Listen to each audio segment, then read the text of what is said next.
Bonjour tout le monde, ravi de vous retrouver, nous sommes le jeudi 3 février 2022.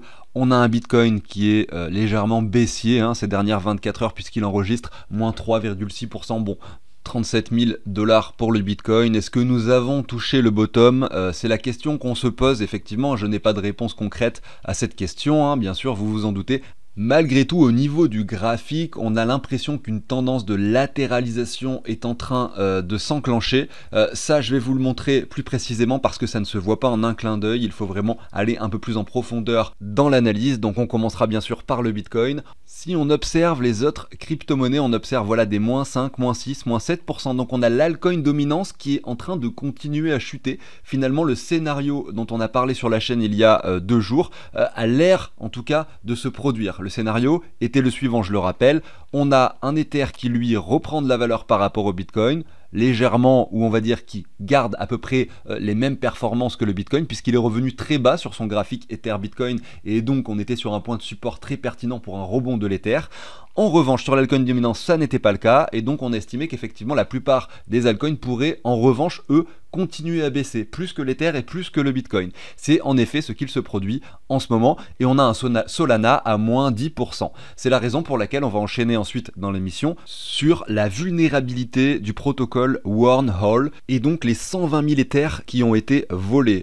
On va parler ensemble des bridges, ces ponts en fait, qui permettent de transporter des crypto-monnaies d'une blockchain à une autre de façon assez simple grâce à des smart contracts. Et bien que vous utilisez peut-être, vous, que moi j'ai utilisé de nombreuses fois, on va voir qu'effectivement ils sont assez vulnérables et que Vitalik Buterin a alerté à ce sujet à de nombreuses reprises ces derniers mois. Je précise que Wormhole, c'est un protocole qui est lié à la blockchain de Solana, ce qui est peut-être également la raison pour laquelle il a chuté de 10%. Je dis peut-être, puisque vous le savez, la chute d'un actif ou la montée d'un actif n'est jamais due à un seul et unique événement. D'ailleurs, on peut constater que l'ensemble du marché est baissier et que des moins 7% sont courants sur d'autres blockchains. Donc effectivement, il y a aussi le fait que nous sommes dans un contexte assez bearish, et c'est aussi la raison pour laquelle Solana a chuté ces dernières 24 heures. On va finir cette émission par un projet en particulier, un protocole que je suis en train de tester qui concerne l'interopérabilité. Donc c'est comme un bridge, ça permet d'être interopérable, c'est-à-dire compatible avec plein de blockchains, tout simplement en passant des cryptos d'une blockchain à l'autre. Sauf que cette fois-ci, sur ce projet, c'est une approche différente. On parle de multi-chain. C'est peut-être une solution qui permettra d'être interopérable sans passer par des bridges vulnérables comme celui dont on va discuter également aujourd'hui. Tout cela vous paraît peut-être un peu fouillis là pour l'instant, mais vous allez sûrement mieux comprendre ce que je veux dire par là au fur et à mesure de l'émission. Et puis vous allez comprendre pourquoi je pense que ce secteur en particulier, peut-être pas le projet dont je vais parler, mais le secteur du multi-chain et donc en rapport avec l'interopérabilité est un secteur d'avenir, peut-être avec des projets qui vont émerger, peut-être des performances énormes à venir. Est-ce que ça sera en 2022, 2023 ou 2025? Est-ce que ce sera à ce cycle-ci que l'on est en train de vivre, qui peut-être n'est pas fini, ou au cycle suivant? Je n'en ai aucune idée, mais selon moi c'était quelque chose de prometteur pour la suite. Allez, je vous embête pas plus avec tout ça, je vais vous passer l'introduction, pensez à l'abonnement, au like, et puis je vous dis à tout de suite.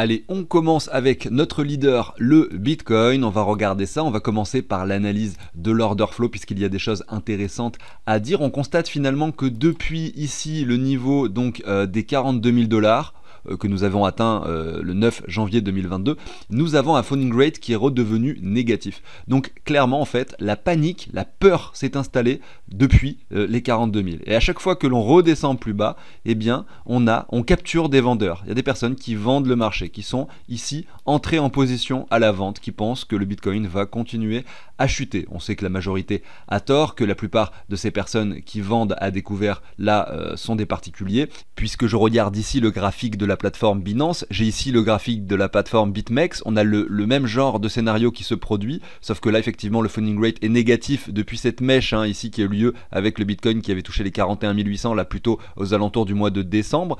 Donc je trouve ce phénomène intéressant à constater, puisque la dernière fois que nous avions eu un funding rate négatif comme ceci avec une capture de vendeurs, hein, alors effectivement regardez, je vais repasser sur le mois de mai ici jusqu'au mois de juillet où le Bitcoin était sur les mêmes niveaux qu'actuellement, eh bien nous avions eu ce même phénomène de funding rate négatif. Est-ce qu'on va reproduire exactement la même chose avec un Bitcoin qui monte par la suite? Bien sûr qu'on n'en a aucune idée. Malgré tout, c'est un indicateur qui nous donne l'alerte, voilà, attention, peut-être que nous sommes sur un bottom, peut-être que nous sommes, ou du moins nous approchons d'un bottom, voilà. Donc ça c'est intéressant. Et là ce qu'on avait vu effectivement pendant cette période, c'est que l'open interest, regardez, avait vraiment augmenté pendant toute cette phase de capture de vendeurs. Là c'est pas forcément encore le cas, puisque depuis qu'on a un funding rate négatif, on a un open interest qui stagne ici. Donc effectivement on capture pas autant de vendeurs que ce que ça avait été le cas précédemment. Il faudra peut-être latéraliser un peu plus de temps pour pouvoir effectivement voir cet open interest qui monte avec un funding rate qui reste négatif, pour imaginer une poursuite haussière et pourquoi pas imaginer effectivement que le bottom soit atteint. Là, en parallèle de tout ça, on sait que les gros portefeuilles, eux, sont plutôt en train d'accumuler, hein, parmi tous les indicateurs que l'on a sur Glassnode, on observe que les wallets qui comprennent au moins 10 BTC ou au moins 100 BTC font que d'accumuler et augmentent leur nombre de BTC au quotidien. Ils sont en train de racheter finalement les bitcoins des personnes qui sont en train de vendre, des particuliers qui, eux, pensent que là, on va continuer à chuter. Et bien effectivement, on a les gros portefeuilles qui empêchent le prix de descendre plus bas pour l'instant, puisqu'ils accumulent du Bitcoin en masse. Alors là, nous étions plutôt sur l'analyse un peu plus fondamentale, hein, des données du Bitcoin, alors à la fois avec l'order flow qui là est plus une analyse, on va dire, de psychologie de masse, et puis effectivement la partie accumulation qui là est plus une donnée fondamentale intrinsèque du fait que la blockchain soit transparente. C'est pour ça qu'on peut voir combien possèdent les personnes qui ont plus de 10 Bitcoins, ce qu'ils sont en train de faire. On peut le voir parce que tout est transparent sur la blockchain. C'est pas quelque chose qu'on peut identifier sur des actions peut-être traditionnelles, puisqu'il n'y a pas de transparence sur ce point de vue-là. Mais là, cette fois-ci, on va partir cette fois-ci sur une analyse beaucoup plus graphique. On va simplement zoomer sur cette chute qui a eu lieu depuis le mois de novembre 2021 ici sur le Bitcoin, avec, regardez, un graphique qui vient toucher à plusieurs reprises cette ligne de tendance que là nous sommes venus casser très récemment. Alors là j'ai dessiné cette ligne de tendance d'une façon un peu particulière, vous voyez qu'il y a les mèches au-dessus. Ce que je fais, c'est que moi j'aime bien le faire sur les clôtures en fait. Et ici quand je regarde les clôtures, tout simplement en enlevant les mèches d'excès, eh bien on observe tout simplement que là j'ai positionné ma ligne. Alors je vais peut-être la mettre encore un petit peu mieux, mais vraiment sur les points de touche des clôtures, il y a eu effectivement ce petit excès à cet endroit-là, effectivement. Malgré tout, on est plutôt sur quelque chose de bien régulier. Cette fois-ci, là, on l'a cassé un peu plus profondément que ce que ça avait été ici. Là, ici, ça avait été un faux signal. Voilà, on pouvait estimer ou considérer ça comme un faux signal. Malgré tout, cette cassure était tellement faible que, après, à voir un petit peu jusqu'à quel pourcentage vous pouvez estimer que c'est un vrai signal ou non. C'est-à-dire que là, cette cassure, elle représentait en pourcentage 1,28. Voilà, donc c'est très faible. Cette fois-ci, on a quelque chose d'un petit peu plus intéressant puisqu'on l'a cassé un peu plus profondément. On va se mettre finalement en bougie à nouveau et on voit que nous sommes revenus sur un point d'équilibre ici aux alentours des 38 700, 39 000 $ pour chuter à nouveau. Et là, c'est assez intéressant puisque effectivement, on va pas poser un bottom. On va dire, on va pas poser un V-bottom comme ça avec un cours qui fait que monter sans retracement. Généralement, ça se construit tranquillement. Ça peut arriver effectivement qu'on ait quelque chose de... Voilà, les V-bottoms, ça existe, mais ça se produit généralement quand on a vraiment des excès baissiers très importants. Alors je m'explique, imaginez que là vous ayez une chute qui fasse ceci, qui remonte un petit peu, qui chute à nouveau un peu plus, et là vraiment qu'on ait quelque chose de réellement vertical, et bien c'est souvent dans ces contextes-là qu'on a des V-bottom qui se produisent, vous voyez, avec des retours sur des niveaux. Bon là j'ai fait n'importe quoi sur le graphique après, mais bon vous avez compris l'idée. Alors que là nous sommes sur un contexte où la chute est un peu différente, c'est-à-dire qu'on a une chute qui est très régulière dans le temps. On a une première baisse comme ceci, qu'on peut estimer, une seconde finalement qui est à peu près la même, une troisième qui est similaire, une quatrième qui est similaire. C'est ultra régulier et donc dans ce contexte-là, les V-bottoms sont tout de même beaucoup moins probables. Et effectivement, regardez, on retrace un petit peu. Est-ce que cette fois-ci, on pourrait estimer que là, nous avions touché le bottom? C'est possible puisque regardez, nous avons cassé cette trendline, on a l'impression que la latéralisation débute. Après, rien ne nous empêche d'effectuer effectivement un joli épaule tête épaule inversé. Donc pourquoi pas encore enregistrer un bottom dans les prochains jours. Mais on peut aussi imaginer un scénario où on aurait finalement le cours qui n'aille pas plus bas que le précédent plus bas, c'est-à-dire ici au niveau de la clôture 55 060, voilà, donc on s'arrête par exemple à 35 800. Hein. En fait, il faudrait se mettre un Fibo comme ceci. Alors là, je suis en daily, c'est un peu court comme timing. Ce que je vais faire, c'est que je vais passer, pourquoi pas, en 4 heures. Je vais zoomer sur cette partie du graphique. Voilà. On pourrait estimer effectivement qu'on ait quelque chose de très propre si on vient toucher, par exemple. Alors là, en 4 heures, c'est pas le même contexte, puisque on a eu des clôtures plutôt aux alentours des 33 600. Donc sur du 4 heures, on va dire que cette zone de rechargement, avec une mèche qui pourrait toucher ici entre les 35 300 et les 34 300, serait pertinent. Et si effectivement à cet endroit-là on a un rebond qui se produit avec une cassure à nouveau de cette ligne de tendance et pourquoi pas un sommet plus important que les 38 700 et qu'ensuite on vient clôturer en daily ici ou en 4 heures au-dessus des 39 40 000, là clairement on a une réelle information qui nous est donnée, voilà, qui nous dit peut-être que le bottom est atteint et qu'on va pouvoir revenir sur des niveaux supérieurs. Alors les niveaux supérieurs, ça va pas être les 70 000 $ directement, effectivement il y a quand même des résistances avant ça. On va se mettre en weekly, on va regarder ça de façon un peu plus précise. Vous avez ce niveau sur lequel le cours a pas mal travaillé, donc à la fois avec ces mèches-ci, vous voyez, à la fois avec ce niveau-ci et là, ici à cet endroit-là. Ça c'est un niveau qui a été énormément travaillé, pas besoin de mettre le volume profile ou ce que vous voulez pour le voir. Ici je le vois instantanément au niveau des bougies que entre les 45 et les 53 000 $ grosso modo, le cours a beaucoup travaillé. Donc là il y a une forte résistance, ça pourrait être un premier rebond important. Après, est-ce qu'on va atteindre les 70, 100 000 $? Ça, c'est une autre histoire. Mais déjà, on aura eu ce premier rebond. Est-ce que ça veut dire qu'ici, il faudra prendre des profits? Ça, c'est une autre histoire. C'est votre plan, c'est votre stratégie, à vous de voir. Mais en tout cas, il est fort probable, si le scénario dont je viens de parler en 4 heures se produit, avec un retournement, un premier petit retournement qui serait visualisable, un retour sur ces points-là reste envisageable. Si on reprend la baisse, on constate qu'effectivement, la partie dont je parlais, où on a cette forte résistance, correspond principalement au 0,5 de Fibo, jusqu'au 0,618 de Fibo. Et effectivement, on a la zone de rechargement un petit peu plus haut, qui représente finalement plutôt cet ancien sommet. Là, effectivement, le cours avait également pas mal travaillé. Allez, je vous ai quand même mis le volume profile pour voir ce dont je parlais. Effectivement, ce qui est visible, c'est les 0,5 comme on vient de voir. Alors on a même les 0,382, donc qui est aussi un niveau précis, regardez, qui récupère simplement toutes ces zones de travail, ces zones où le cours a bossé, où on a eu des allées et des retours dans les deux sens. Et derrière, voilà, on a un volume profile également important à cet endroit-là. Et là, on tombe à peu près dans la zone de rechargement, donc on a tous les indicateurs qui s'alignent finalement, avec ici effectivement notre zone de travail que l'on pourrait borner comme ceci. Voilà. J'en ai fini pour le Bitcoin, j'espère que cette analyse vous a plu, je vais enchaîner directement avec la suite. Alors avant d'enchaîner avec Wormhole, qui est en rapport avec Solana, qui est en rapport avec ce hack d'une hauteur de 321 millions de $, donc un des plus gros hacks dans l'histoire de la finance décentralisée, avec une perte de 120 000 Ethers, le problème, la vulnérabilité de ces bridges cross-chain que l'on connaît aujourd'hui, et le projet que je voulais vous présenter qui lui est en revanche multi-chain, eh bien on va parler rapidement d'un tableau, d'un outil d'investissement que je vous partage au quotidien sur la chaîne. Alors c'est vraiment un outil que j'avais créé à la base pour mon portefeuille personnel puisque je trouvais ça réellement indispensable. J'ai ensuite décidé de vous le partager sur la chaîne et surtout je l'ai énormément amélioré depuis. Maintenant on a quelque chose d'assez stable, d'assez fiable qui va simplement récupérer le prix des crypto-monnaies en temps réel. En plus de ça, vous allez pouvoir indiquer toutes les crypto-monnaies que vous avez sur chacune de vos plateformes. Vous allez vous connecter à Binance, vous allez dire j'ai ça. Vous allez vous connecter par exemple à votre Ledger, vous allez dire voilà j'ai ça comme crypto, etc., etc. Et vous allez ajouter toutes vos crypto-monnaies au préalable avant voilà. En fait, vous allez par exemple ici, je vous fais un exemple, vous mettez par exemple ici Mana, donc vous allez voir que son prix va s'actualiser en temps réel en dollars, en euros. Ici, vous l'avez en Satoshi et en Ether, mais bon, ça a moins d'importance. Je l'ai mis en minuscule, ça pourrait être également en majuscule. Vous avez son prix en dollars, en euros qui s'affiche directement, et hop, il s'est ajouté automatiquement ici. Et là, vous allez pouvoir dire, j'en ai tant sur, par exemple sur Binance, j'en ai tant sur telle ou telle plateforme, etc., etc.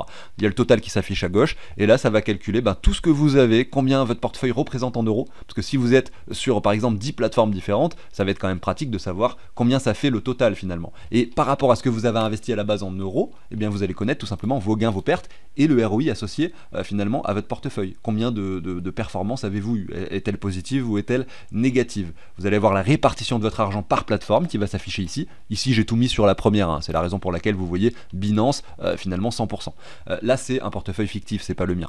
Voilà comment ça marche et vous avez un autre onglet finalement qui permet d'entrer toutes vos transactions transactions par rapport à l'euro. Ça va permettre de connaître votre investissement de départ et également les plus-values si vous faites une revente d'actifs. Par exemple, vous allez vendre de l'Ether pour de l'euro et vous allez récupérer ces euros sur votre compte en banque. Vous allez l'inscrire ici, vous allez dire voilà, je récupère 1000 euros.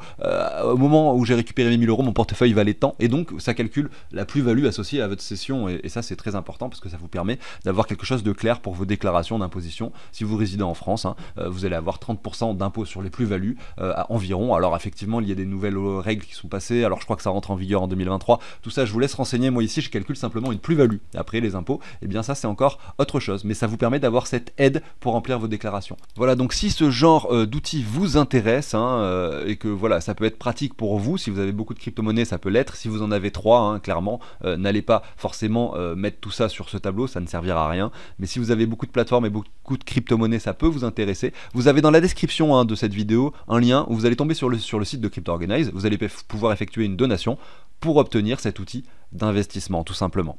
Voilà. Allez, j'enchaîne directement avec la suite et l'histoire de Wormhole. Donc ce qui se passe, c'est qu'il y a des vulnérabilités sur ce genre de protocole qui permettent de bridger des tokens finalement d'une blockchain à une autre. Par exemple, on va prendre l'exemple de la blockchain Ethereum, du réseau Ethereum, à la blockchain Solana. Alors il y a la possibilité d'envoyer des Ethers d'une blockchain à une autre. Lorsque vous allez envoyer votre Ether sur la blockchain de Solana, en fait il va y avoir un wrap qui va s'effectuer. Ça veut dire que vous allez enrober des tokens dans un smart contract qui vont être bloqués sur le protocole du réseau d'Ether. Et en contrepartie, vous allez recevoir un wrap token sur le réseau de Solana qui va être créé, qui va être minté finalement.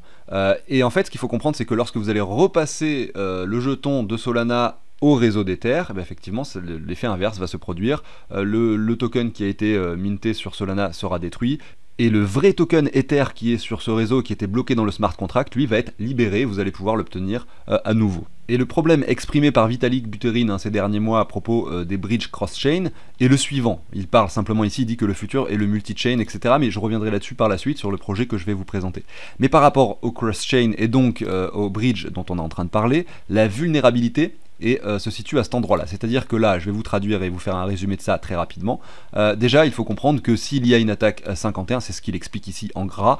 Donc une attaque 51 serait dans le cas effectivement où une entité posséderait plus que la moitié finalement du hash rate, c'est-à-dire de la puissance de calcul permettant de miner des Ethers. Et bien là, ce qu'il explique, c'est que si vous avez 100 Ethers sur votre MetaMask, admettons sur un wallet Ethereum, et bien vos Ethers sont complètement safe et seront toujours sécurisés, parce qu'en fait, finalement, la seule chose qu'ils pourront faire, ces personnes-là qui possèdent plus de la moitié du hash rate, c'est finalement manipuler les transactions. Ils vont pouvoir initier des transactions, annuler des transactions, etc. Ça, c'est ce qu'il faut comprendre, c'est le principe de la double dépense. Par contre, vos Ethers, eux, sont réellement sur le registre de la blockchain et ne sont pas du tout en danger. Surtout que, en fait, ce qu'il explique ici également Vitalik, c'est que même si la personne avait 99% du hash rate, ou du stake, parce qu'en fait il y a aussi le proof of stake, donc les deux sont combinés, c'est vrai sur le réseau d'Ether, excusez-moi, et bien de toute façon, les nœuds du réseau qui sont à distinguer de la partie minage, qui est finalement séparée, donc les nœuds du réseau qui eux vont valider les blocs finalement, ils vont vérifier que toutes les règles du protocole sont respectées, vont considérer que les 99% du hash rate ne respectent pas les règles et donc ils vont considérer que les 1% sont viables et vont prendre ce 1% en compte. Et s'il y a un consensus entre la majorité des nœuds sur le fait que ces 1% soient viables, et bien effectivement le protocole continuera à fonctionner. Malgré tout, il reste pas préférable qu'il y ait une personne ou une entité qui dépasse les 50% de puissance de calcul ou de stake, bien sûr. Après avoir énoncé tout ça, Vitalik Buterin explique finalement ce qui peut se passer avec les bridges, et il prend cet exemple avec la blockchain Solana. Bon, il se trouve que c'est également la blockchain Solana qui a été piratée hier soir, donc tant mieux, comme ça au moins on est en plein dans l'exemple.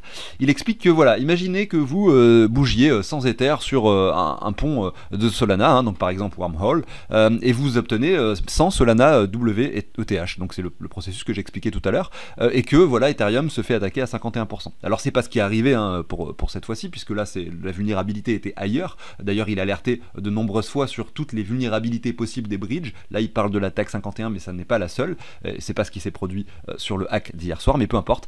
Et bien à ce moment là, donc là c'est pour vous faire cet exemple, eh bien le hacker il va déposer ses propres Ethers, donc admettons il a fallu quand même qu'il achète des Ethers, il a des Ethers, donc il va les déposer sur Solana, donc il va obtenir des wrap Ethers, et bien sûr vu qu'il possède plus de 50% du hash rate du réseau d'Ethers, il va pouvoir supprimer cette transaction qu'il vient de faire, et donc récupérer ses Ethers, en plus d'avoir ses W Ethers.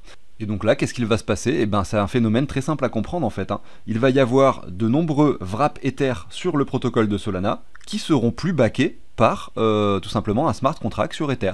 Donc là, sur Wormhole, hein, c'est ce qui s'est passé, il y avait 120 000 Ethers qui n'étaient plus backés par des vrais Ethers. Et ça, c'est un problème, ça veut dire que la valeur des W Ethers ne retourne pas à zéro, mais admettons qu'il y avait 240 000 W Ethers, eh bien ça veut dire qu'en fait, eh bien il y en a du coup, sur les 240 000, 120 000 qui ne sont plus backés, j'ai fait exprès de prendre le double, et du coup, bah, ça veut dire que le W Ether, vous n'allez plus pouvoir l'échanger contre un Ether, mais forcément, il va être tradable au prix de 0,5 Ether. Et vous allez perdre tout simplement la moitié de vos Ethers que vous possédez sur le réseau de Solana à ce moment-là. Donc ça c'était pour l'exemple, mais dans la réalité des faits de ce qui s'est passé hier, eh bien vous voyez qu'un W Ether, ça c'est le W Ether, hein, vous voyez le petit logo violet en bas, pouvait s'échanger voilà, pour 0,9 ou 0,8 Ether à ce moment-là. Donc c'est plus le cas aujourd'hui, ça s'est rétabli, hein, donc effectivement il y a probablement eu des assurances, ou voilà, ils ont remis de l'argent sur la table. Malgré tout, Wormhole, ils ont proposé finalement au hacker de lui donner effectivement 10 millions de dollars en contrepartie du fait qu'il ait vraiment trouvé un bug sur le protocole, à condition que la personne leur envoie les fonds. Aujourd'hui, je sais pas comment ça s'est passé, hein, j'ai pas la finalité de l'histoire. Après pour moi ça n'a pas forcément spécialement d'importance cette finalité. Ce qui est important de comprendre, c'est qu'il y a des vulnérabilités et que ces vulnérabilités elles sont associées à la quantité d'argent qu'il y a sur les protocoles. La personne elle se serait peut-être pas embêtée pour faire ça pour 100 Ethers. Malgré tout ici il y avait un gros enjeu puisque effectivement la blockchain de Solana se développe énormément et le bridge des Ethers également, et donc il y a de plus en plus d'Ethers sur ce bridge, et plus il y en a et plus ça attire les hackers. Et ce qu'il faut comprendre également bien sûr, c'est qu'il est toujours préférable de détenir ces Solana sur la blockchain de Solana et ces Ethers sur la blockchain d'Ether. N'allez pas essayer d'avoir des Solana sur la blockchain d'Ether et vice versa, ça ne sert à rien et vous prenez un risque en plus si jamais il y a ce genre d'événement qui se produit. Je vais enchaîner avec le projet que je voulais vous présenter aujourd'hui. Il s'agit non pas de Kyber Network que vous voyez à l'écran, mais il s'agit de C98. Je vais aller dessus immédiatement. Donc voilà, ça c'est un token, donc comme on peut le voir, il y a tout le tokenomics qui reste à étudier, que je n'ai pas fait. On voit 185 millions en circulation pour 1 milliard d'offres total, donc peut-être qu'il y a une inflation à venir sur le token. Donc aller spéculer sur le prix de ce token, ça reste tout un travail à faire avec effectivement une étude du tokenomics. Il a touché les 5 dollars ici le 28 août 2021 pour aujourd'hui revenir aux alentours des 1,57$. Donc il a pas mal retracé déjà. Mais surtout, c'est un protocole qui va permettre d'avoir un accès hyper facilité à la finance décentralisée avec un wallet multi-chain. Donc de quoi il s'agit? Eh bien en fait il s'agit, j'ai créé un compte tout à l'heure, hein. Je l'ai pas encore, j'ai pas encore mis des sous dessus, mais je vais le faire. La crypto-monnaie est capitalisée de centièmes environ, donc voilà 195e, c'est quelque chose voilà avec 40 000 membres sur Telegram, c'est quelque chose voilà qui a déjà fait parler de lui, donc je suis assez certain de sa fiabilité, même si je ne l'ai pas encore testé, mais je vais le tester dans les prochains jours. Alors je suis sur le site, avant d'aller voir un peu la partie trading, etc. On va commencer avec le wallet qui ressemble clairement à celui de MetaMask, avec la différence principale en fait, tout simplement d'avoir quelque chose de multi-chain, c'est-à-dire que dessus vous allez pouvoir déposer des crypto-monnaies sur n'importe quelle blockchain. Vous allez me dire oui mais c'est pareil sur MetaMask, alors oui et non, hein, c'est pas vraiment pareil parce que là quand je parle de n'importe quelle blockchain, je parle vraiment de n'importe quelle blockchain, même layer 1, alors que sur MetaMask, vous avez qu'une seule adresse, vous avez une adresse Ether qui est compatible avec les layer 2 d'Ether, ou finalement les sidechains, alors que là on est sur quelque chose qui va accepter tous les layer 1. Vous allez donc pouvoir déposer sur la blockchain de Polkadot directement des sous, de la blockchain d'Avax, la blockchain de Solana, la blockchain de Celo, enfin en fait elles y sont toutes, hein, Atom Cosmos, etc. Donc il y en a 33 exactement de blockchain compatibles. Comment ça se passe? Bah là, regardez, je suis sur les tokens, vous avez une partie NFT, vous avez même une partie swap, hein, comme sur MetaMask, vous pouvez swapper directement. Connected, c'est pour se connecter également aux autres sites, donc c'est vraiment similaire à MetaMask. Et je vais simuler avec vous un dépôt de token finalement sur ce wallet. Donc je clique ici sur Receive et là vous allez voir, par exemple je marque Sol pour le Solana et vous allez voir qu'il est possible de le déposer sur la blockchain de Solana, comme également sur celle d'Echo Chain, sur celle de la Binance Smart Chain, donc en fonction des protocoles vous choisissez, peut-être en fonction des frais également, mais voilà, c'est intéressant de voir que c'est complètement multi-chain, que pour le DOT c'est la même chose, vous allez pouvoir les déposer sur la chain que vous souhaitez, c'est compatible avec 33 blockchains et derrière, eh bien ils ont toute la partie partie sur leur site qui va permettre de trader. Et en fait, ça va se connecter automatiquement, par exemple, à PancakeSwap. Donc je clique dessus, vous allez voir, je vais vous faire un petit exemple. Donc là finalement je suis connecté à PancakeSwap à travers Coin98, je suis connecté à mon wallet multi-chain qui a cette adresse actuellement puisque je suis sur la Binance Smart Chain, il m'a généré mon adresse Binance Smart Chain, parce qu'il a effectivement, en fait quand vous allez créer ce wallet, vous allez avoir un passcode de plusieurs mots qui va vous permettre de récupérer le wallet en cas de besoin, comme sur MetaMask ou comme sur votre Ledger par exemple. Par contre il ne va pas y avoir une adresse associée directement à vos mots, en fait c'est comme sur Ledger finalement, vous vous connectez grâce aux 24 mots et derrière vous avez accès à toutes les blockchains qui sont disponibles sur votre Ledger. Là c'est pareil, donc c'est comme ça que vous faites le backup de votre wallet. Ceci étant dit, ici voilà, je suis connecté du coup à PancakeSwap et donc à la Binance Smart Chain et donc sur mon wallet multi-chain au travers de l'adresse de la Binance Smart Chain. Ici j'avais mis par exemple Hero, donc BNB Hero, vous voyez finalement le graphique qui s'affiche et donc ça c'est intéressant. Sur PancakeSwap vous n'allez pas avoir forcément ce graphique, enfin si je crois que c'est possible de l'avoir, mais là vous avez effectivement pas mal de données qui sont intéressantes. Vous allez pouvoir régler finalement les gaz directement comme ceci, alors que ça se fait aussi également différemment sur PancakeSwap. Vous avez ici le pool avec la quantité d'argent dans le pool. C'est intéressant d'avoir cette donnée, de savoir exactement s'il y a de la liquidité ou non. Effectivement, il y a des petites erreurs sur des bougies là, vous venez, comme on vient de le voir, mais bon, c'est vrai que c'est pas forcément non plus parfait. Ici, vous avez la liquidité, vous avez ici le volume sur les dernières 24 heures, les fees qui ont été payés ces dernières 24 heures. Vous avez la possibilité ensuite de faire votre swap. Vous allez indiquer le montant, tout simplement ici. Je vais swapper un BNB, ça va me permettre d'obtenir 7893 Hero. Je vais avoir tous les détails en dessous avec les gaz, le prix que je vais payer qui va s'afficher il me semble en dollars, voilà ici 69 centimes de dollars, voilà. Et là par exemple vous pouvez d'une seconde à l'autre changer, donc voilà, là, j'ai fait mon trade sur la Binance Smart Chain, je vais garder mon même wallet mais maintenant je vais aller faire un trade sur Avalanche, voilà, parce que j'ai des AVAX, mes AVAX je les ai sur Avalanche parce que c'est plus sûr, voilà, hop, et là je vais changer par exemple mes AVAX contre, voilà, je pense qu'il a atteint un sommet, je vais le changer contre des USDT, voilà, tout ça en utilisant finalement le même wallet.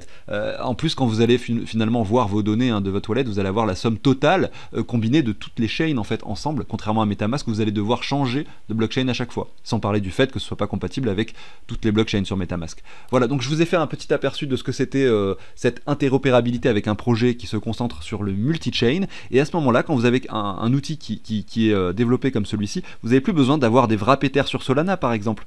Vous pouvez simplement les garder soit sur le réseau d'Ether, soit sur des layers 2, parce que vous n'avez pas ce risque, là j'en ai pas parlé tout à l'heure dans la vulnérabilité du pont, du bridge, mais vous n'avez pas ce risque quand vous êtes sur des blockchains qui sont des sidechains ou des layers 2 du réseau d'Ether. Donc si vous avez un assez petit portefeuille et que vous voulez pas payer les frais Ether, c'est toujours mieux de passer par ces réseaux qui sont donc les layers 2 ou les sidechains et non pas des layers 1 comme Solana pour déposer vos Ethers, vous l'avez compris. Donc effectivement en fait le fait d'avoir tout sur un seul wallet, je trouve ça très pratique, en fait vous allez pouvoir vous connecter à tous les swaps au travers du protocole de Coin98, c'est assez intéressant comme approche. Est-ce que ce projet sera l'avenir dans ce domaine? Est-ce que c'est vraiment le précurseur, c'est celui qui va réellement engendrer cette adoption massive? Je n'en ai aucune idée, là je suis pas en train de vous dire que c'est le projet du siècle, malgré tout je vous dis simplement que c'est un secteur qui est à approfondir, il faudra étudier effectivement les concurrents et peut-être que d'ici 1 an, 2 ans, 3 ans, eh bien il y aura des protocoles de ce type avec des tokens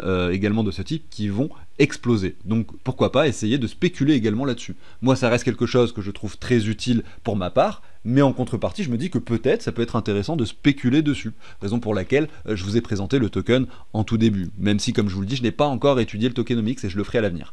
Voilà, donc je vous reparlerai de tout ça bien sûr dans les prochaines semaines puisque c'est un sujet qui m'intéresse énormément. En attendant, j'en ai déjà fini pour cette émission, n'hésitez pas à vous abonner, à liker si le contenu de la chaîne vous plaît. Je vous souhaite une excellente journée, je vous dis à très bientôt sur la chaîne. Salut tout le monde.